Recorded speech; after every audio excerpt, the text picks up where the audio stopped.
You just received another wedding invitation, didn't you? The first feeling that hits you isn't excitement or joy, but a heavy sigh stuck in your chest, an invisible exhaustion creeping into your mind. Society will look at you someone who always dodges questions like, when are you getting married? Or, are you going to stay single forever? And quickly label you as picky selfish or just playing around.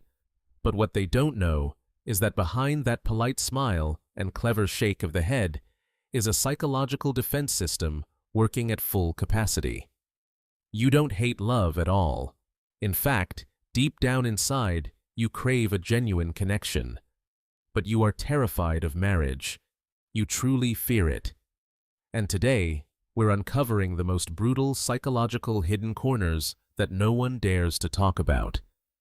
When marriage to you isn't a peaceful safe haven, but a financial life sentence, a gamble on trust, and a haunting ghost from the family tragedies you've witnessed firsthand. Let's start with the naked truth that dreamers often avoid money. Society romanticizes love with songs about a small cottage with 2 golden hearts. But your brain is heartbreakingly rational. You understand that stepping into marriage in this day and age is no different from signing a corporate merger full of risks and legal bindings. Psychology calls this triggering the survival mode due to heavy financial pressures. You look at the endlessly rising real estate charts, the expensive cost of living, draining your energy every day, and the massive amount of money needed to raise a child. Being single, despite occasional moments of quiet loneliness, gives you an ultimate power. Absolute financial control. You know exactly how much you have, how much you spend, and if you fail or stumble, you're only responsible for yourself. Marriage, on the other hand, means you have to carry someone else's risks too.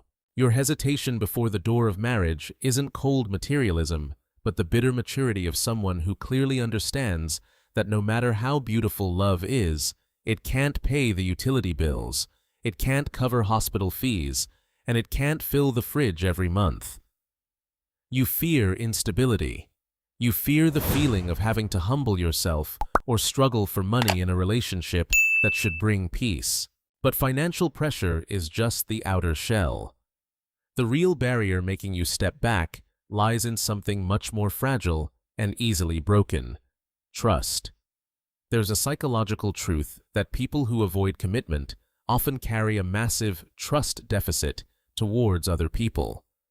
Living in an era where loyalty seems to have become a luxury item, seeing so many affairs sophisticated lies and promises to love each other forever being brutally broken after just a few years or even a few months has kept the risk warning system in your brain on red alert.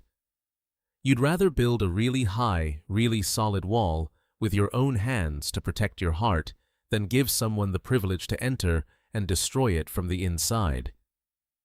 To you, giving absolute trust to a partner, sharing all your secrets, assets, and vulnerabilities is like handing them a gun, pointing it at your own heart, and blindly hoping they won't pull the trigger.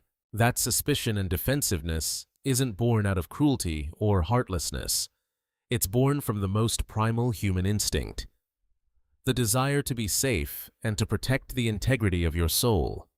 You'd rather endure loneliness in your own realm than taste the pain of betrayal from the person you trust the most. And now we must go even deeper to touch the darkest, most core wound, the reason you always bury deep down and rarely dare to face. You fear marriage because of the brutal tragedies that you've had to witness right in your own home. Maybe you were the child who grew up amidst piercing screams in the middle of the night, the sound of shattering furniture, and the choked, helpless tears of your mother. Maybe you were forced to be the reluctant judge for endless arguments, the mental or physical abuse between your own parents. Psychology calls this intergenerational trauma. When your very first frame of reference for marriage, your parents' model, is a battlefield full of casualties, your brain automatically encodes the word commitment into one single word: pain. The bitter divorces of relatives, the harsh words dragging each other to court to fight over assets, the irresponsibility of those acting as fathers and mothers, all have become a giant ghost haunting your mind. Ever since you were a child huddled in the corner of a room, you made a silent vow to yourself etched into your soul. I will never let myself fall into such a pathetic situation. I will never let my children suffer the trauma I went through. This is the most painful contradiction, yet the most beautiful and profound one of those carrying the fear of marriage due to family trauma. People look at the outer shell and call you irresponsible, a duty dodger.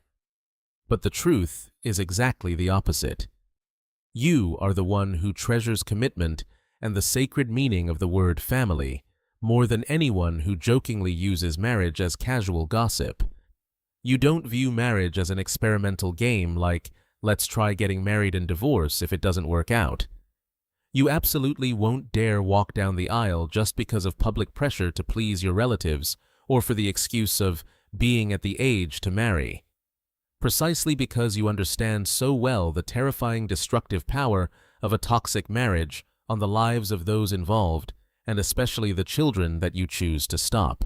You'd rather bear the reputation of a coward running away from love, rather be mocked as a weirdo, than be someone who blindly steps forward only to create new wounds for yourself and prolong the chain of tragedy for the next generation. Rejecting marriage in your case isn't a denial of responsibility, but an act of ultimate bravery to break the family's cycle of trauma. You are using your very own singlehood to protect unborn children from a potentially broken home. So what must you do with this giant ghost of the past and these invisible pressures weighing you down?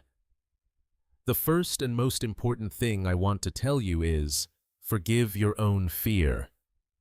If being alone, being financially independent, and keeping the door to your heart closed is acting as a solid shield protecting you from the risks of bankruptcy, from cruel betrayals, and from repeating childhood traumas, then that choice is completely rational and deserves respect.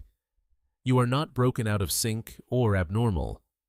You are simply reacting in a completely natural and logical way to wounds that have never truly healed. However, take a moment of silence to ask yourself in the most honest way, this defensive shield protecting you, or is it slowly turning into an invisible prison trapping you? If deep down inside you still shed tears, watching a romantic movie still crave a steady shoulder, a genuine hug without calculation on days when you are exhausted by life, then perhaps it is time for you to gently face that ghost. You don't need to completely tear down your defensive wall right away, nor is anyone forcing you to sign a marriage certificate tomorrow. You just need to start learning to trust again from the smallest things. Allow yourself to be vulnerable within safe boundaries. Realize that you are not your parents, and their tragic story doesn't have to be the script for your life.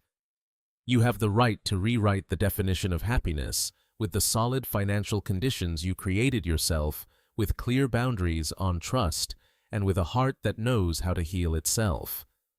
Don't let the tragedies of those who came before you permanently rob you of your right to be loved and to be happy in your own way. If every word just spoken hits the deepest hidden corners you always keep concealed, the things you've never dared to share with anyone, even the closest ones, pause for a moment, take a deep breath, and know that you are not alone on this journey.